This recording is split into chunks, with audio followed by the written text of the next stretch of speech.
Hello, welcome to flavourful Kovai. இன்றைக்கி ஒரு புதுமையான டிஷ்ஷு. இது யாருமே ட்ரை பண்ணியிருக்க மாட்டாங்கன்னு நான் நினைக்கிறேன். கடைகள்லாம் ரெடிமேடாக கோதுமை சேவை கிடைக்கிது.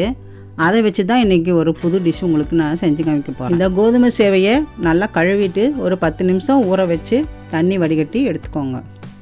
இப்போது இந்த சேவையை 10 நிமிஷம் ஆவியில் வேக வச்சு எடுத்துக்கலாம். பாருங்கள், நல்லா இப்போ வெந்துருச்சு. அடுப்பில் கடாய் வச்சு சூடானோன்னா ஒரு குழிக்கரண்டி எண்ணெயை ஊற்றிடணும். சூடானதும் ஒரு பிரிஞ்சி இலையை போட்டுருங்க. நீளமாக கட் பண்ண பெரிய வெங்காயம் 1 கப் சேர்த்துக்கோங்க. டேஸ்ட்டுக்கு ஒரு பச்சை மிளகாய் சேர்த்துக்கலாம். கண்ணாடி பதம் வர வரைக்கும் நல்லா வதக்கணும். இதோட மெலிசாக கட் பண்ண பீன்ஸ் ஒரு 1/4 கப் சேர்த்து நல்லா வதக்கி விட்டுருங்க. கூடவே மெலிசாக கட் பண்ண கேரட் ஒரு 1/4 கப் சேர்த்து அதையும் நல்லா வதக்கி விட்டுருங்க. ஒரு 1/2 டீஸ்பூன் இஞ்சி பூண்டு பேஸ்ட் சேர்த்து நல்லா பச்சை வாசனை போகிற மாதிரி கலக்கிக்கோங்க. அடுப்பை சிம்மில் வச்சுக்கோங்க. இப்போ காரத்துக்கு 1 டீஸ்பூன் மிளகாத்தூள் சேர்த்துருக்கேன். உங்களுக்கு எவ்வளோ காரம் வேணுமோ அதுக்கேற்ற மாதிரி நீங்கள் சேர்த்துக்கோங்க.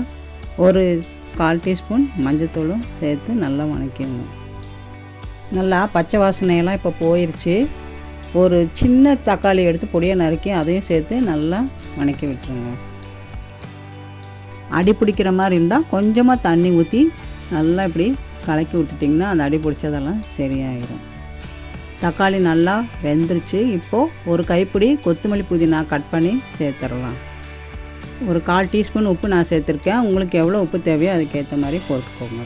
இப்போது ஒரு 1/4 கப் தண்ணி ஊற்றி நல்லா கலந்து விட்டுருங்க. உப்பு காரமெல்லாம் இந்த ஸ்டேஜில் பார்த்துருங்க. ஸ்மெல்லு நல்லா சூப்பராக பிரியாணி மாதிரி வருது. இப்போது வேக வச்ச கோதுமை சேவையை அதில் போட்டுட்டு நல்லா கரண்டி வச்சு நல்லா கலக்கி எல்லாம் நல்லா கலந்து வர மாதிரி செஞ்சு ஒரு 5 நிமிஷம் நல்லா இப்படி மூடி போட்டு மூடி வச்சுருங்க. 5 நிமிஷம் ஆயிடுச்சு. இப்போ பாருங்கள், நல்லா எவ்வளோ அழகாக உதிரியாக நல்லா பிரியாணி மாதிரி வந்திருக்கு பாருங்கள். பாஸ்மதி ரைஸ் மாதிரி இருக்குது. இதை நம்ம பவுலில் இப்போது சர்வ் பண்ணிடலாம். பாருங்கள், பார்க்க எவ்வளோ அழகாக சூப்பராக இருக்குது. பிரியாணி மாதிரியே இருக்குது.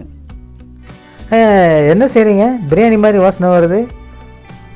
என்ன பாஸ்மதி அரிசி பிரியாணியா? ஏமாந்துட்டிங்களா? இது பாஸ்மதி பிரியாணி இல்லை, கோதுமை சேவை பிரியாணி. எப்படி இருக்குன்னு சாப்பிட்டு பார்த்து சொல்லுங்கள். என்ன கோதுமை சேவையில் பிரியாணியா? எங்கே சாப்பிட்டு பார்க்கலாம். ஆஹா, பார்க்கவே உதிரியாக சூப்பராக இருக்கே. டேஸ்ட்டும் ரொம்ப சூப்பராகவே இருக்கும். ஆஹா, பிரியாணி மாதிரி சூப்பர் டேஸ்ட்டாக இருக்கே. மறுபடியும் சாப்பிடும் போல் இருக்கே.